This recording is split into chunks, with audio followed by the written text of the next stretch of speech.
2.866.707 trabajadores informales hay en nuestro país, según el último registro mensual que entregó en el mes de junio el CIDES. Estamos hablando de un incremento en relación al mismo periodo del año pasado de un 2,5%, una tasa de informalidad laboral que lamentablemente ha ido creciendo de manera sostenida en los últimos años y que tiene que ver obviamente con una realidad que nosotros podemos percibir en el día a día, que está afectando a muchas personas y que tal vez para en muchos casos sea una decisión. Vamos a hablar de este tema y queremos tratar de aprender y reflexionar al respecto junto a nuestros especialistas. Esta tarde con nosotros el abogado laboral del Grupo Defensa, Rodrigo Valdivia. ¿Cómo estás, Rodrigo? Hola, Sandra, muy bien. Muchas gracias, saludar a todos. Y le vamos a dar la bienvenida también al especialista principal en políticas de empleo de la OIT Conosur, Gerard Reineke, por estar con nosotros. Muchas gracias, Gerard, por estar aquí. Buenas tardes y muchas gracias por la oportunidad de compartir algunas ideas sobre la situación del empleo en América Latina. Gerard, me gustaría partir contigo para ver cómo podemos analizar este panorama. ¿Tiene que ver directamente con la pandemia? ¿Es algo que se viene arrastrando desde antes? ¿Es una práctica que al parecer llegó para quedarse, como decíamos? Bueno, para empezar yo creo que debemos ver la película completa y lo que pasó que en la pandemia se destruyeron mucho más empleos informales que formales, tanto en América Latina como también específicamente en Chile. Entonces, desde este punto de vista era de esperar, es normal que en un momento en la recuperación se estén creando más empleos informales que formales, que es como recuperando un poco la estructura anterior. De hecho, si uno mira la tasa de informalidad en este momento, no es más alta ahora que antes de la pandemia, pero también hay que decir que todavía en Chile no se ha recuperado por completo la tasa de ocupación que existía antes de la pandemia. Rodrigo, cuando hablamos de esta situación y esa mirada en general, ¿podemos hacer además a lo mejor un análisis más detallado en términos de género, por ejemplo? ¿Quiénes son los que tienen más trabajos informales hoy día en Chile? Sí, Sandra, mira, es importante destacar que la informalidad hay que verla desde dos puntos de vista. Una es la informalidad de trabajar informal, no necesariamente trabajar empleado. Estos emprendimientos que mucha gente tiene en Instagram o que empezó a hacer algunas cosas y a venderlas, es un tipo de informalidad. Y luego está la segunda, que quizás es la más conocida y también la más nociva, que es el empleo informal. O sea, aquellas personas que están trabajando para otro, pero que no tienen un contrato, no tienen seguridad social, no tienen ley de accidentes y enfermedades profesionales y otras consecuencias que la informalidad trae. Ahora, en relación a género, yo creo que es bastante parejo, aun cuando en el caso de las mujeres podría haber aumentado. ¿Por qué? Porque hay muchas mujeres también que en apoyo, tanto aquellas que viven en un entorno familiar donde trabaja el marido y también la mujer, tratan de colaborar justamente para mejorar esta economía que lamentablemente ha bajado. Y por otro lado, muchas mujeres que, como sabemos, son el sostén del hogar y que tienen que, por supuesto, conseguir sustento de alguna manera, y si no pueden emplearse de manera formal, tienen que hacerlo de manera informal. Entonces, también creo yo que ha subido, en el caso de las mujeres, la informalidad, que además es más grave porque las mujeres también, al hecho de estar informales, pierden sus derechos maternales en el caso de un embarazo, por ejemplo. Claro. No hay derecho a un fuero maternal. La protección social ahí se pierde y es gravísimo. Gerard, y respecto a esto que nos explica Rodrigo, efectivamente, cuando hay trabajadores dependientes, pero que no tienen un contrato, que están bajo la informalidad, que están desprotegidos finalmente, ¿no? Esto es una práctica que se ha instalado ya, que hay que ir cambiando culturalmente también, ¿no? Pero no sé si a lo mejor es una característica de la región, estamos hablando del continente, o que se observa particularmente en Chile. Bueno, de hecho no es un fenómeno nuevo, pero uno pensaba que se iba a ir mejorando con el tiempo, y ese mejoramiento que hubo en algunos periodos lamentablemente se estancó ya antes de la pandemia, que esos años antes de la pandemia fueron bastante mediocres en términos de creación de empleo de calidad. Y bueno, ahora estamos en una situación donde, como decía, estamos todavía no se ve tan grave lo que pasó con la pandemia de la recuperación, porque estamos en una estructura similar, pero la duda es de cómo se puede seguir adelante con la creación de empleo de calidad si ya la recuperación se ha frenado mucho con lo que ha pasado con la guerra de Rusia con Ucrania, con el aumento de inflación y una serie de factores que ya impiden una buena recuperación, ¿no? Y en el caso de los del promedio de la región, es verdad que la tasa de informalidad de la región es del 50%, en Chile es del 26%, según los datos del INE. Es decir, que Chile está relativamente bien mirando este indicador, pero obviamente igual es un número muy importante y vemos lo nocivo que es que, por ejemplo, sin llegar más lejos, con una pandemia como la que recién vivimos, obviamente es mucho más fácil proteger el empleo de asalariados formales que asalariados informales, como por los mecanismos que hubo de suspensión del empleo, de tratar de que se conserve esa relación laboral, y eso con los informales no funciona, y por eso también ha habido mucha destrucción de empleo de informales que estuvieron muy desprotegidos durante la pandemia, por ejemplo. Claro, la ley de protección del empleo que se dio la oportunidad de aplicar en varios sectores y que después permitió que los trabajadores pudieran volver a sus condiciones originales. Rodrigo, pero además ahí lo que nos menciona Gerard, hay un punto fundamental que es la calidad del empleo, porque nosotros miramos que en el último tiempo el nivel de desempleo en Chile se ha ido recuperando, digamos, y uno lo toma como una buena noticia, pero mirando así en detalle, a lo mejor la calidad de ese empleo no ha ido de la mano y es peor, ¿o no? Efectivamente. Es muy importante el tema de la calidad del empleo, porque años atrás se usaban mucho los empleos temporales, incluso a nivel gubernamental, a nivel de municipalidades, estos empleos que duraban un par de meses. Y claro, mejoraban los números, efectivamente hacían bajar las tasas de desempleo, pero no tenían realmente una calidad desde el punto de vista del tiempo que duraba este trabajo y desde el punto de vista de ser una proyección a futuro, y en cuanto a las remuneraciones también. O sea, no es lo mismo tener contratos que duran 2-3 meses, que una relación laboral estable con una remuneración que se puede proyectar en el tiempo. Entonces, la calidad del empleo es muy importante, no solamente mirar el número de empleo que hay, o que bajó o subió la tasa de empleabilidad, sino que ver realmente que sean empleos sostenibles en el tiempo y no para paliar una situación puntual. Entonces, eso es muy importante en cuanto a la calidad. Y lo segundo tiene que ver también con un tema que va de la mano de la situación actual de la economía. O sea, nuestra economía actualmente, y hoy hemos conocido el IPC, que la verdad sorprendió incluso a los más pesimistas, y la proyección del próximo año, que es una recesión. Esto afecta directamente al empleo. Esto la gente en el día a día no lo ve porque son números macroeconómicos, pero finalmente tenemos por un lado una empleabilidad que va a ir hacia la baja, o sea, va a haber menos empleo disponible. La calidad probablemente tampoco sea la mejor en cuanto a remuneraciones. Las remuneraciones han bajado en el último tiempo. El ingreso real que recibe un trabajador o trabajadora ha bajado en un 3%. Y finalmente tenemos por otro lado que hay que vivir igual. Entonces, claro, tengo que ver, o busco un trabajo formal, con contrato, que me permita proyectarme en el tiempo, o trabajo en lo que sea porque necesito vivir el día a día y necesito comer.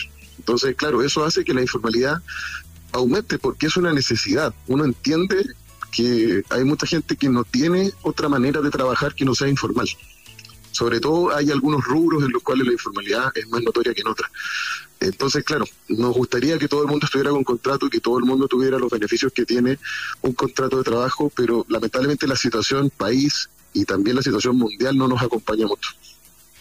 Gerard, tú recién mencionabas también los factores externos que han ido afectando el tema de la informalidad y que podrían justificar tal vez que esto pase en el continente entero, ¿no? El tema de la invasión a Ucrania, el tema de la inflación mundial, de lo que está pasando hoy día en China. Son muchos los elementos, pero si pensamos en tal vez las soluciones para trabajar, para tratar de mermar esta informalidad laboral, ¿dónde habría que ir a empezar a poner los acentos? ¿Dónde habría que combatir o cómo empezar a mejorar esta situación? Bueno, primero quisiera Quizás un paso atrás en lo que decía Rodrigo sobre completando los elementos, porque la tasa de desocupación, de hecho, bueno, no es el único indicador y en realidad, estadísticamente solamente cuenta como desocupado la persona que esté buscando activamente.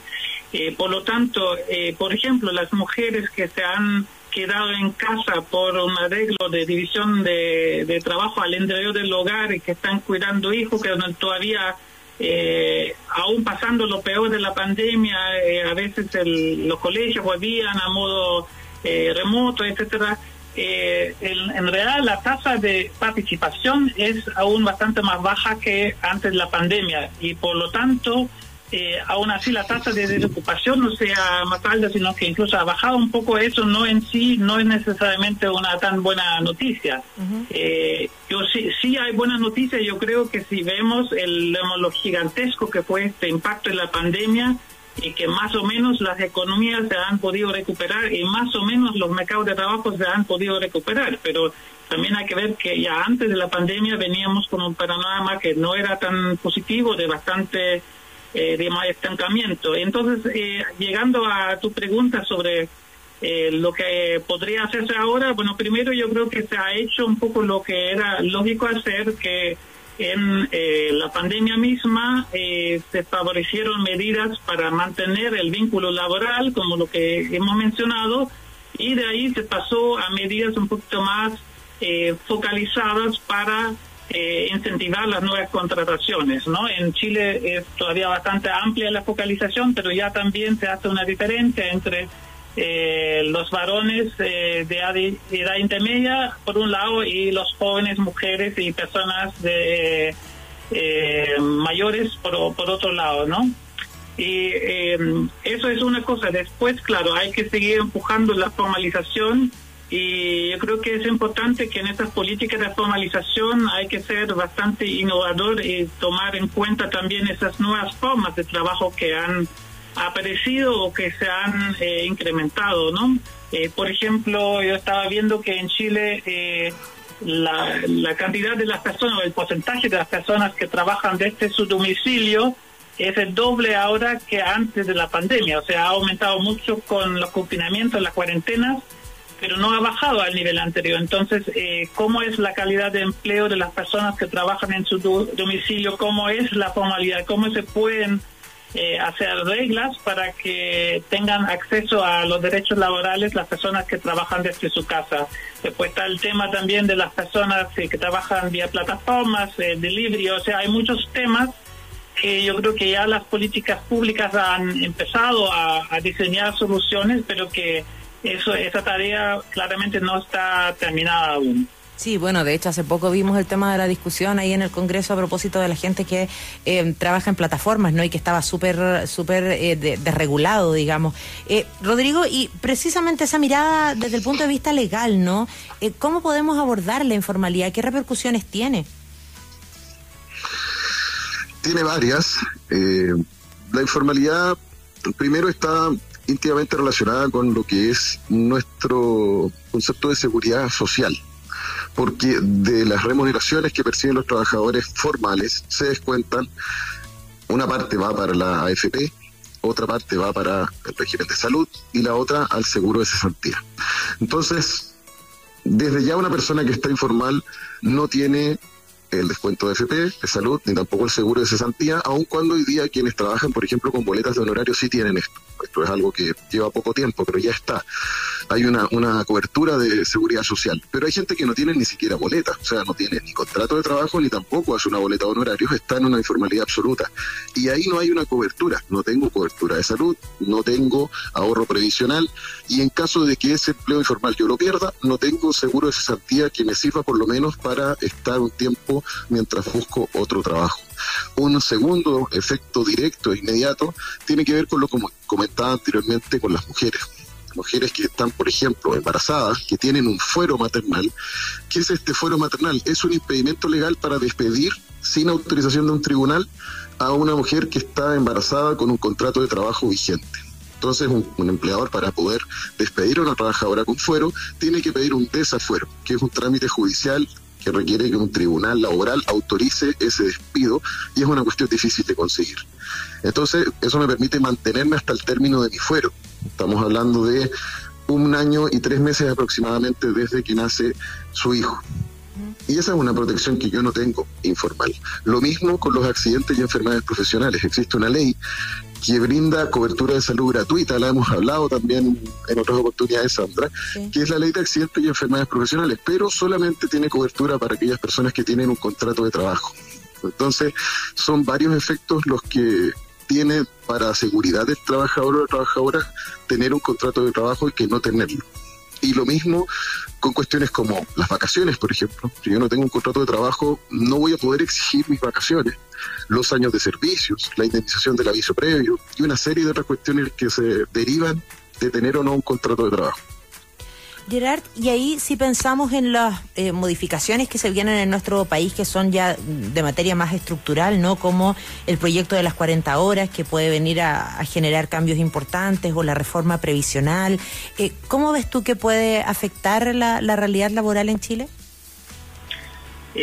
Bueno, yo creo que la disminución de horas de trabajo es algo que de alguna forma se viene, es lógico que ocurra en algún momento. Yo creo que lo importante ahí, y yo quiero valorar ahí el proceso que fue con mucho diálogo social, ¿no? Donde se acordó una gradualidad, porque efectivamente esto es muy natural que ocurra, pero sería muy complicado que pase de un día a otro, que baje de inmediato en 5 horas. Entonces es lo razonable es hacerlo de forma gradual. Y respecto de la reforma del sistema previsional, yo creo que es muy temprano todavía para opinar sobre el contenido técnico. Yo creo que es otra entrevista que puedan hacer con nuestros especialistas de protección social, pero también ahí valorar un poco algunos elementos del proceso, ¿no? Uno, que se inició un diálogo, el presidente dijo, bueno, vamos a retomar los resultados que ya han elaborado otras comisiones de los gobiernos anteriores, y segundo, también que un proceso con un amplio diálogo social, que de hecho se desarrolló, se inició y terminó acá en el edificio de la OIT, porque nosotros nos vemos así como la casa del diálogo social, y prestar, digamos, a apoyar que se desarrollen estos procesos de diálogo social, ¿no? Es muy importante que tanto empleadores como trabajadores estén involucrados en estos procesos de definición de las reformas. La informalidad laboral tiene que ir cambiando, porque necesariamente tenemos que mejorar la calidad de los trabajos, y también porque tenemos que mejorar las condiciones de las personas que están trabajando en nuestro país para poder ofrecerle mayores garantías. Vamos a hablar de este tema a la vuelta de la pausa y responder algunas consultas del empleo informal en nuestro país, cómo ha crecido en el último tiempo, cómo es necesario combatirlo y abordarlo. Además, están con nosotros el abogado laboral del Grupo de Defensa, Rodrigo Valdivia, y el especialista principal en políticas de empleo de la OIT Conosur, Gerard Reine, que les decía que teníamos consultas de nuestros auditores, así es que las pasamos a escuchar de inmediato. Hola, mira, te cuento, trabajé 3 años en la construcción y me despidieron a principios de año. Me di cuenta que no me pagaron las cotizaciones de como 9 meses. ¿Qué puedo hacer? Rodrigo, ¿qué puede hacer en este caso? Bueno, hay una figura que se llama la nulidad del despido, o también conocida como la ley Bustos, y es una sanción que el empleador tiene cuando al momento de despedir a un trabajador no tiene al día el pago de las cotizaciones previsionales de salud, AFC y también de la AFP. Hay un plazo de 6 meses para presentar una demanda en un tribunal laboral contado desde la fecha del despido. ¿Y qué es lo que se puede obtener? Una indemnización que no es menor, ya que como se aplica la nulidad del despido, legalmente se entiende que la persona que ha sido despedida sigue trabajando y que se siguen generando remuneraciones, aun cuando en la práctica ya fue despedido y puede estar incluso trabajando en otro lugar. Y eso no tiene tope, solamente se termina cuando se pagan las cotizaciones pendientes. Entonces, si a mí me despiden en enero y las cotizaciones me las pagan en abril y yo hago esa demanda, me van a tener que pagar los sueldos desde enero hasta abril. Si se demoran más en pagarme, me van a tener que pagar todo lo que demoren hasta pagar las cotizaciones. Es una sanción bastante estricta. Qué bueno. Así es que en el caso del auditor que hace la consulta, si todavía está dentro de este plazo de 6 meses, puede contactarnos y podemos gestionar esa demanda de nulidad del despido. Ese es el nombre que tiene la acción. Pasa mucho eso, Rodrigo. Aprovecho a preguntarte porque muchas veces uno sabe que, no sé, le declararon las cotizaciones y está todo más o menos en regla, pero se entera de estas cosas así como le pasó al auditor, ¿no? Sí, hay mucha gente que cree que estando declaradas está bien. Y lo cierto es que tienen que estar pagadas. Claro. Y de hecho, cuando hay un despido, la mayoría de las notarías, al momento de firmar el finiquito, exige que las cotizaciones estén al día. Pero también hay notarías que no lo exigen. Y por eso muchas veces se firman los finiquitos aun cuando las cotizaciones no están pagadas. Pero sí pasa mucho el tema de las cotizaciones. Hay más de 1 millón de demandas de cobro de cotizaciones. Más de 1 millón. Ya. Se nota entonces que la cosa lamentablemente es una conducta reiterada. Vamos a escuchar más preguntas. Hola, llevo años trabajando de nana y tengo ahorros para comprarme una casita propia. Lo que pasa es que ningún banco me quiere dar crédito porque no tengo ni liquidaciones ni cotizaciones. ¿Qué puedo hacer? Qué injusto escuchar este tipo de comentarios, pero son realidades, pues, Rodrigo. Mira, me preguntaste, Sandra, cuáles eran los efectos, y la verdad es que el único que no dije es justamente el que preguntó esta auditora, porque no se deriva del aspecto laboral directamente, pero sí, efectivamente los bancos y las instituciones financieras tienen un análisis de riesgo en base a los ingresos que son acreditables, no hacen suposiciones, y la única manera de acreditar en el caso de la auditora es con una liquidación de sueldo. Si ella llega con su cartola de su cuenta RUT donde le pagan el sueldo, pero no tiene un contrato, no tiene cotizaciones declaradas, no tiene liquidaciones de sueldo, el banco no le va a dar un crédito, o si es que se lo llegase a dar, le va a pedir un aval o le va a poner condiciones muy complejas porque no tiene cómo acreditar renta. Y la informalidad además genera eso. Y no solamente para una persona que quiere un crédito de consumo o postular a su casa, en este caso un crédito hipotecario.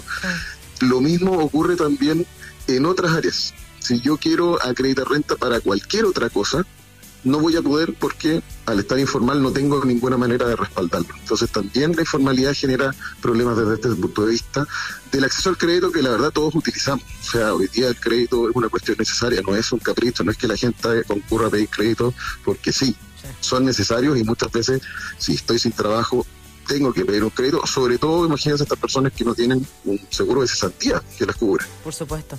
Gerard, tú hablabas también hace un rato de cómo a nivel latinoamericano, ¿no?, el desempleo estaba por sobre, o el empleo informal más bien estaba por sobre el 50%.